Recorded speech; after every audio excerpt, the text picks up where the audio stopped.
All right, so you can send a meme like halfway across the world in seconds, right? Like for free. But try sending $10 and suddenly it's a whole thing. Fees, delays, it's 2024. Why is moving money still such a hassle? Yeah. And that's what's got us so intrigued by this white paper on Center. Yeah. They're laying out a plan for a world where value online, it flows as easily as that, cat video you just shared. Right. We're talking like end of international transfer fees, instant cross-border payments, maybe even paying for your morning coffee with Bitcoin. Mm. Now, before you hit that 30-second skip button thinking, oh, this is just for the crypto folks. Right. Trust me, this impacts all of us. Yeah. So how does Center plan on actually making this happen?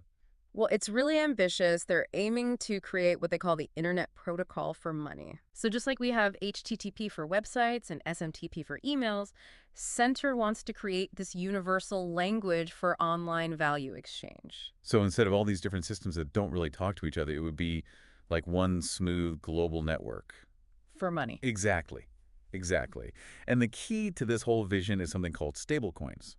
Think of them like digital dollars, Okay. pegged to real-world currencies, which means no more wild price swings that you see with like Bitcoin or Ethereum. Right. Your $10 stays $10, whether you're buying a song online or trading on an exchange. So it's like having the security of a regular dollar, but with the kind of the speed and the transparency of cryptocurrency. Precisely. Best of both worlds. Best of both worlds. I like it. And it solves some major headaches, especially in the world of global payments. Imagine sending money to a friend overseas, and it's as easy and cheap as sending a text message. Right. No more hunting down SWIFT codes. No more losing a big chunk of your money to fees. Yeah, it's huge, especially for anyone who's ever, been stuck trying to send money internationally.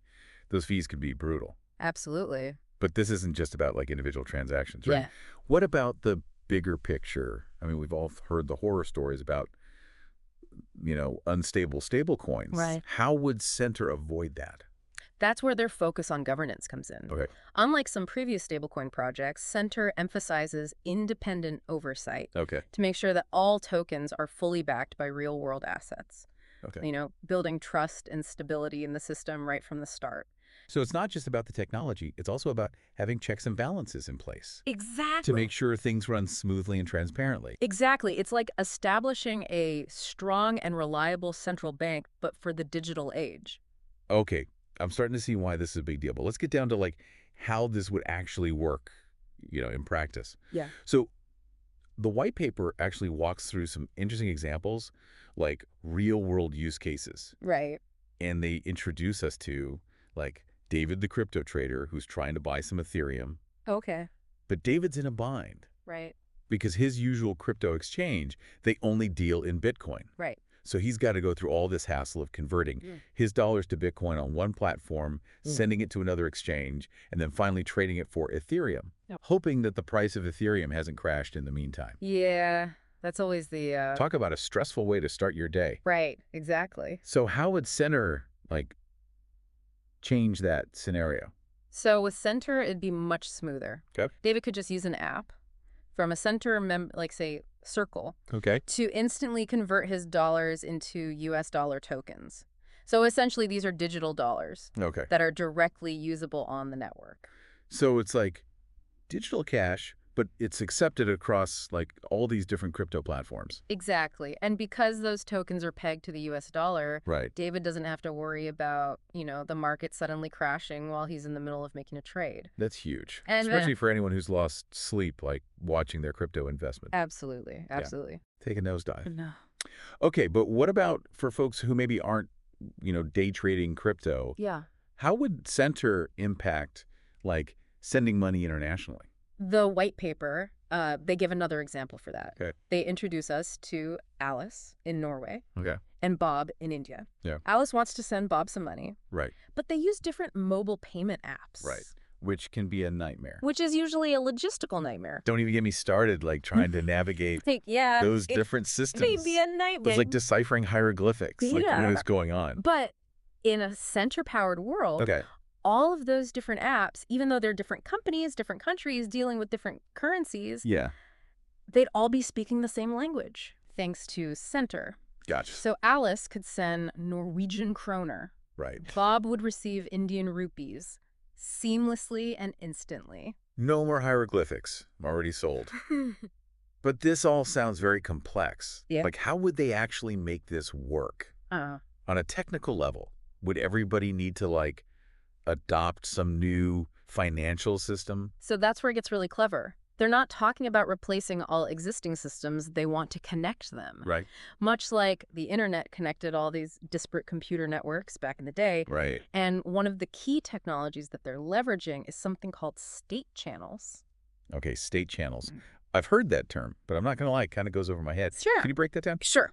So imagine you and I are at a coffee shop, right? Okay. And we're keeping like a running tab. Instead of paying for every single coffee individually, Right. we just settle up at the end. Okay. That's kind of how state channels work. Okay. They allow for lots of transactions to happen off-chain, Off-chain. That's not meaning right. they're not bogging down the main blockchain network, Right. and then they only settle up the final balance, later, Okay. which makes it much faster and more efficient. Okay, that makes a lot more sense. Yeah, So instead of, like, every single transaction needing to be recorded on the blockchain, right. it's more like we're keeping this tab running behind the scenes. Exactly. And then we settle up later. That's cool. Hey. But with all this talk of, connecting these existing systems, Yeah, makes you wonder who's actually, like, driving this whole center thing. right. The white paper mentions Circle. Are they the masterminds? They definitely play a key role. Okay. They've been developing using a lot of this technology for years. In their own products, you've got like Circle Pay, Circle Trade, even that Poloniex exchange. Right. So it's not just ideas. They're bringing a ton of experience to the table, and they've got a pretty massive user base already. So they're putting their money where their mouth is. Exactly. Okay. Which, gives it some credibility. Yeah. But they don't plan on controlling everything, right? I mean, Yeah. that wouldn't be very decentralized. Exactly. Yeah. They're not looking to create some kind of circle empire. Right. The proposal actually calls for setting up a separate independent center organization Okay. to kind of oversee everything. So, like, the UN, but for online finance. So essentially, yeah. Interesting. So what would this center organization actually do? They'd handle like all the big picture stuff, Okay. making sure that those stablecoins are fully backed by real assets, setting the standards for the whole network, making sure different players actually work together. Right. Basically ensuring that the whole system is stable, transparent, and open to everyone. So like a global regulatory body, but for the internet of money. Exactly. Make sure everyone plays by the rules and the system works like it's supposed to. Okay, Yeah. that makes sense. Yeah. But let's zoom out for a second. If Center actually works, what does this look like for me? Right. Or like the average person? How does it change things? Well, that's where it gets really interesting. We could be talking about a world where, just because you live in a certain place, Yeah. it doesn't limit your access to the global financial system. Imagine anyone with a smartphone can access global markets, send money across the world as easily as a text.